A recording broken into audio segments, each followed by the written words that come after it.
Tony Katz, great to be with you. Get the podcast at tonykatz.com. That's where you go. Click on podcasts. Expect more from that site in the near future. The popcorn moment. It is the story you have to hear to believe, and then grab your popcorn because there is more. Let me take you to CNN, which I rarely do. Let me take you to CNN because when CNN admits that no one cares about Russia except CNN, it's all over. It is all over, people. This is a CNN analyst talking about what's going on with the country and where the mood of the country is. And I think that what's going to be so interesting to watch this year, one of the things that I'm most excited talking to voters about is you are starting to see that uneasiness about the economy sort of dissipate. Remember, even in 2016, when we went out to these swing states and talked to voters, there was still this fear that things were suddenly going to turn down again. You don't feel that as much anymore. And I'm so interested to see how the Russia investigation affects things, because so far out in these districts, when you talk to people about Russia, and that's all we talk about at CNN, basically, they say they don't care. It doesn't have any effect on their lives. I mean, that is such an amazing level of truth from CNN. It's hard to believe that she said it. When you talk to people about Russia, and that's all we talk about at CNN, basically. That's unbelievable. I mean, sometimes you have to explain what the audio means and why it matters and how it should connect to you. No. This is enough. People about Russia, and that's all we talk about at CNN, basically. And that's all we talk about at CNN, basically. And that's all we talk about at CNN, basically. And that's all we talk about at CNN, basically. And there's that little nervous laugh at the end of it, which I think is so great. Basically. Which, done like that, sounds very, inappropriate. I apologize. It's only going to prove what we already know. This was about trying to discredit the presidency and President Trump. This was not about anything that was legitimate or valuable. We knew this. We know this. We keep seeing this. What in the world is Robert Mueller actually going after now?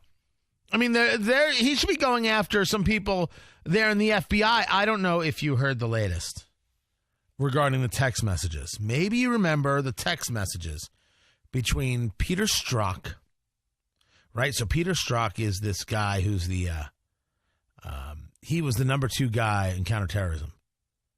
And Peter Strzok is the one who reworked the memo from James Comey. And the memo originally said that Hillary Clinton was guilty of gross negligence, and he is the one who reworked it to say extremely careless, because gross negligence could have some kind of criminal charge about it. But extremely careless, nothing. That's him. He was also the one involved in sending text messages with a woman he was having an affair with named Lisa Page, a lawyer also in the FBI, and they were sending texts back and forth and doing all sorts of things. Well, what we learned yesterday is that a whole bunch of text messages disappeared. You see, they had the text messages, and then amazingly, they are gone. What? I'm as shocked as you are.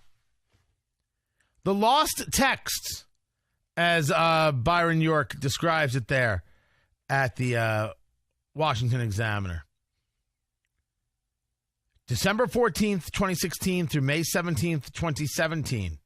It's a pretty important timeline when you consider the Trump transition team and then the beginning of the presidency when all this deep state stuff was going down. The FBI, quote, failed to preserve, unquote, the messages.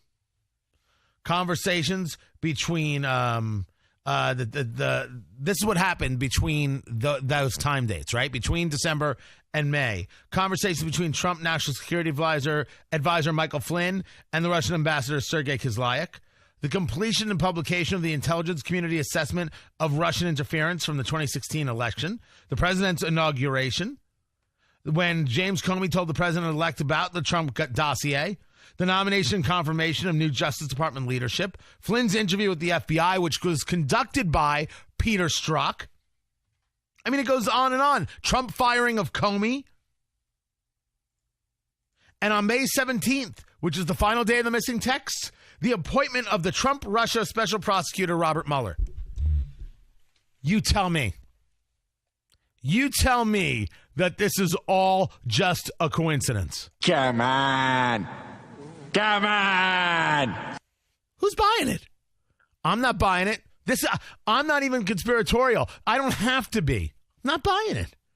No rational person is buying this. No rational person should buy this. They're missing.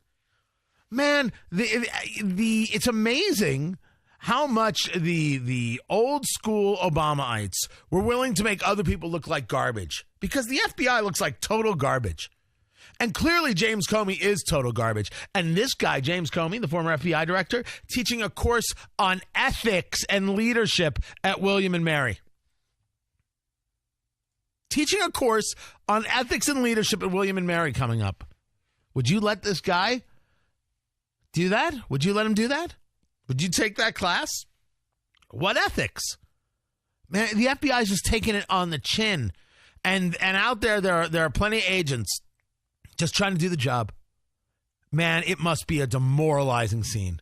I hope not. I mean, there's an FBI office right here in Indianapolis. Guys, we love you. But holy crap. This leadership is a real problem. This is some gross stuff. This is the stuff that frightens people to their core. This is the stuff that's supposed to be beneath us, beneath the FBI. This is the stuff that happens in banana republics. The text messages went missing. Stop talking. Stop it. No one believes them. No one believes the leadership. Oh, then there's the whole latest revelation where Loretta Lynch and James Comey, Loretta Lynch, the former attorney general, James Comey when he was FBI director, they talked about Comey's decision on Hillary. It is famous that Loretta Lynch said, I will accept whatever the FBI decides. If the FBI thinks that there's a case here, I will prosecute regarding Hillary Clinton and her emails. And then, of course, James Comey came out there and said no reasonable prosecutor would bring a case. Well, it turns out that he and Loretta Lynch had discussed this before he made his announcement. They discussed this before they ever interviewed Hillary Clinton. So she already knew what the answer was when she was going out there and being all pious and saying, I'll accept whatever the FBI says. She knew what was going on. Next person who tells me the Obama administration had no scandals, they are going to get officially a tongue lashing, and not in the good way. I mean, I'm not going to go around whacking people, slapping them around, but they all deserve it. You think the Obama administration was what? Scandal free? You think they were pure? Ain't nobody got time for that. Nobody's buying that garbage. Nobody believes that. Every single day, the Obama administration loses legitimacy. Delegitimatize. That is truth, Al Sharpton. Truth. Loretta Lynch? Delegitimatize. James Comey? Delegitimatize. Oprah? Delegitimatize. Oprah didn't do anything wrong. Who else? Joe Donnelly? Delegitimatize. There it is.